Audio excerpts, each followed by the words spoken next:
Hello everyone, now let us start our next exercise, that is 4.3 class 9 NCERT. So as I have told you that we will be needing a graph here. I'll be showing you in this white paper itself and you will have to draw it in your graph. Okay, so for that I need to draw the axis in which I will have to plot the graph for this equation. Okay, now first of all we need some points. We need some definite points which will be plotted in the graph. So those points will be calculated from the coordinate of x and y as we have done in previous exercise. Now the most important thing here is we need actually only 2 points. Okay, 2 points is enough because we know that this will be a straight line, and straight line we can draw out of 2 points. But for safe side we will be taking 3 points, because if your 1 point is wrong then you will not understand that your line should be like this and your line is going like this. Okay, but if you do the calculation for 3 points, then it will be sure that if I'm getting a point here, if I'm getting a point here, that means one of them is wrong. Then I can check, okay, which one is wrong, and I will check which one is wrong. So this is very important to understand that why I am using 3 points. 2 point is enough, but 3 point is for the safe side. Understood? So I'll be doing the direct calculation here, and it is not necessary to show the calculation part, but you can show, it is not a mistake if you are showing it. So when x equal to 0, y will be equal to 4. Yes, and when y will be equal to 0, x will be equal to 4. Now let's take x equal to, let's say 2, then y will be also 2. So 2, 2. Understood? This is how I make the coordinates, get the coordinates. So I have drawn the axis here. So at 0, this is 0, 4, so 0, 4, that is this point. Yes, this is 4, 0, so 4, 0 is this point. We have already got our line here, but just to make it sure, we can see that this point will lie on that line on itself. Okay, if this point is not lying on the line, that means one of the point is wrong. So this line is our answer. Okay, this one is wrong actually. This is the answer. Okay, this is the right one. Understood? Do I need to show you another one here? Okay, let me show you the third part. Okay, y equal to 3x. So here, when x equal to 0, y will be 0. When x equal to 1, y will be 3, right? When x equal to 2, or we can say minus 1, y will be minus 3. Understood? Now we will have to put it on the graph. See here, this is 0, 0 means through the origin. Okay, and 1, for 1 it is 3, right? So this will be the point, and for minus 1, this will be minus 3. So this will be the point. So what will be our line? It's like this. Okay, so this is correct because it is a straight line. Understood? Now let's move on to question number 2, in which a point is given and we need to tell that how many lines will pass through this point. See, first of all, give to equation. Let us give to equation for which this point is valid. So this point is to be valid. So we can say that one line will be x plus y equal to 16, because this is x and this is y. So if we add them, it will be 16, right? And we can say x minus y will be minus 12, y minus x will be plus 12. So we have lot of equation here. Yes, can you tell me about 3 more equations here in the comment section? 3 more equations. Okay, now see here, as I'm saying that we can have a lot of equation that satisfies these points. That means there will be infinite number of line passing through this point. Okay, and also we know that from one point how many line can be passed. So it is infinite number of lines can be passed from one point. Understood? Simple. Now we are moving to question number 3. So I hope so far you have understood the concept behind these questions. Okay, we just need to check the satisfactory rules of the points, the coordinates. Okay, now one coordinate is given along with an equation, and they are saying that this point lie on this graph, this equation. Okay, so this is a straight line and this point is a part of this straight line. Now This statement means that the x, value of x and value of y is satisfying this equation. That means LHS should be equal to RHS when we put the value of x to be 3 and y to be 4. Understood? We have done this question in our last exercise. Just the difference is we need to find the a here. LHS is equal to obviously RHS, and after that we need to find the value of a here. Okay, so I have put the value of x and y here. Now I can do the calculation and find the value of a. Yes, so a is equal to 5 by 3. Understood? This is a simple question. I hope you have understood the concept here. Now let us move on to question number 4. Okay, so in a condition is given and we need to form the linear equation in two variable as per that condition. Understood? We have done this in our class 8, that the condition was given and we have created the linear equation in one variable as per the condition given. Now we need to do the same for linear equation in two variables.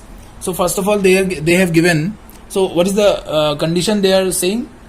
It is a taxi fare system in which 8 kilometers is taken for the first 8 rupees is taken for the first kilometer, and for subsequent kilometers 5 rupees per kilometer is taken.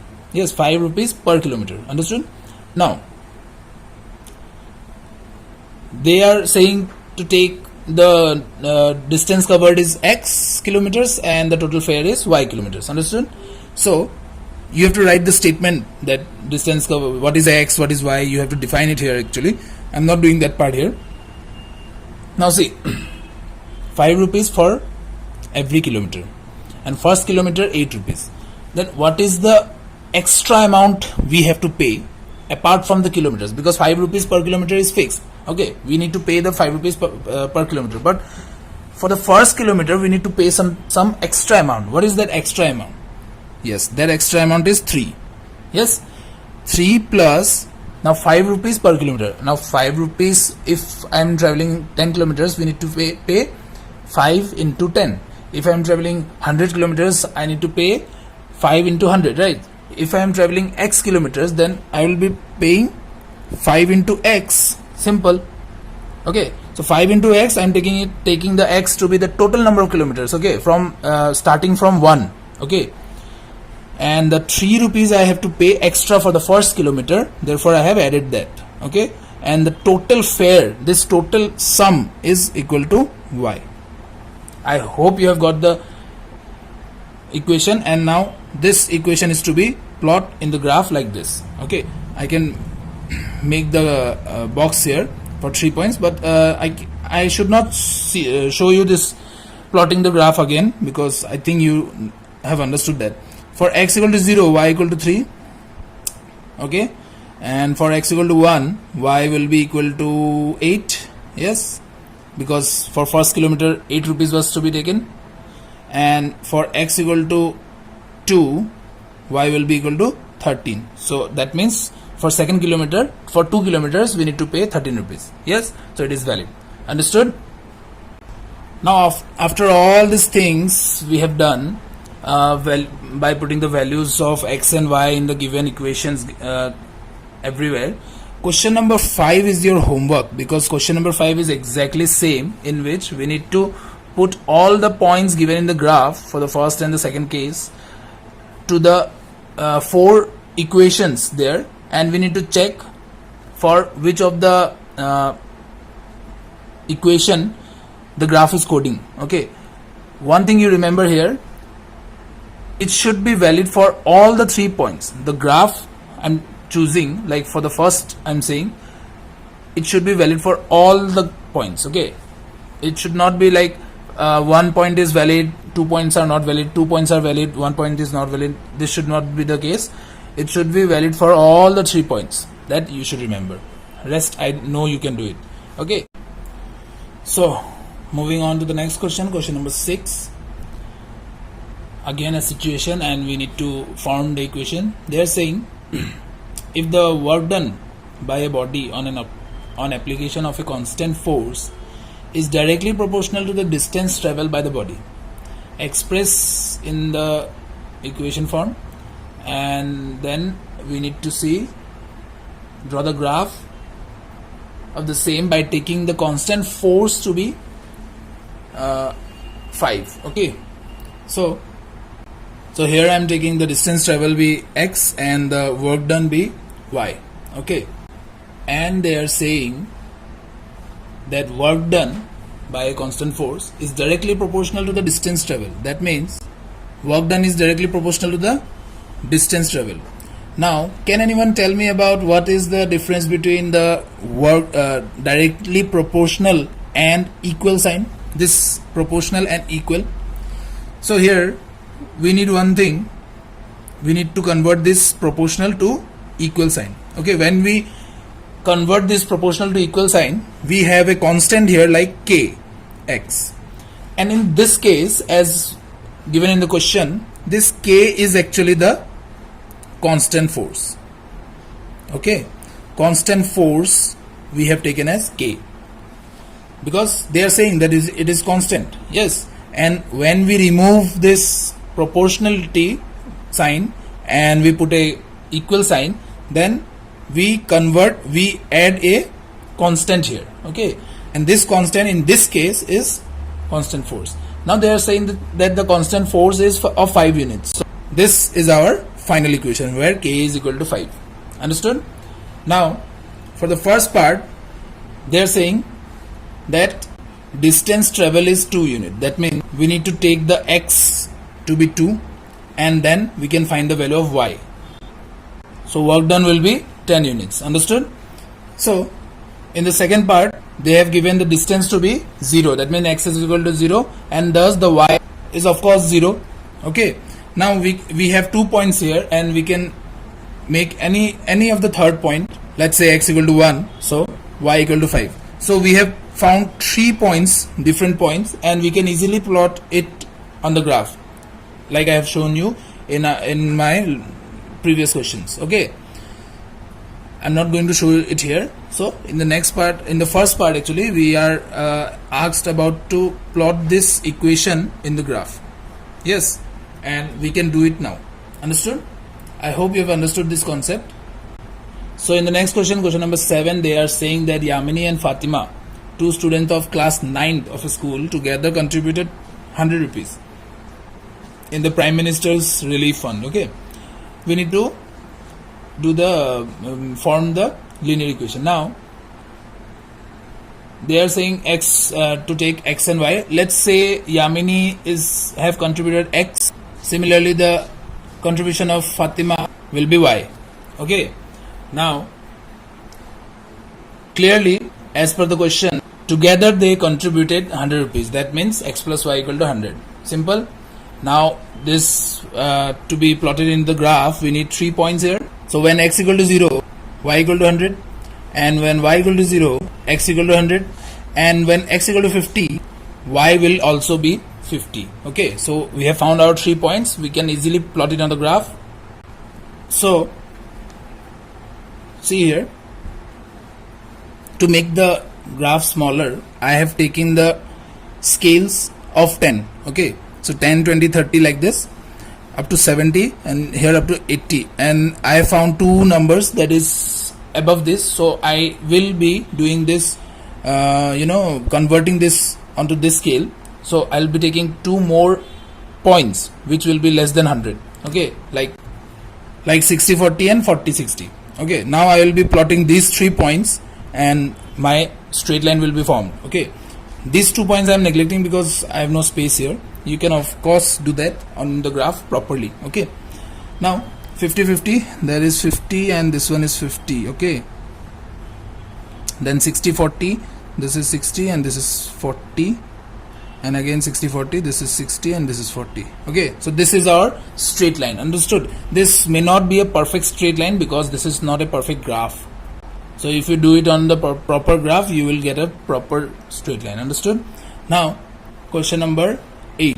So in this question they have given an equation already, but not in the form of x and y. We can take that f to be x and c to be y. And by the way, this is the actual formula to convert Fahrenheit into Celsius and Celsius into Fahrenheit. Okay, so we need to draw the graph for this equation. So we need 3 points at least. Yes, and I'll not be solving the first part here. I'll be starting with the second part, and we can see that we will be getting 3 points while doing this rest of the four parts. Okay, then we can come back to the first part and do the next question. So in the second part, they're asking 30 degree Celsius we need to convert in Fahrenheit. So C they are given, and we need to find the F. So just put the value of C there like this. Okay, so we have found our equation value of Fahrenheit, that is 86 degree Fahrenheit. Okay, now in the third part, Fahrenheit is given, that is 95 degree Fahrenheit, and we need to find the Celsius here. So like this we have put the value, and we can find value of Celsius is 35 degree. Okay, so you can see that we have found here two coordinates, that is let's say I'm taking this as x and this as y. Okay, so two coordinates we have found, that's 30, 86 and 35, 95.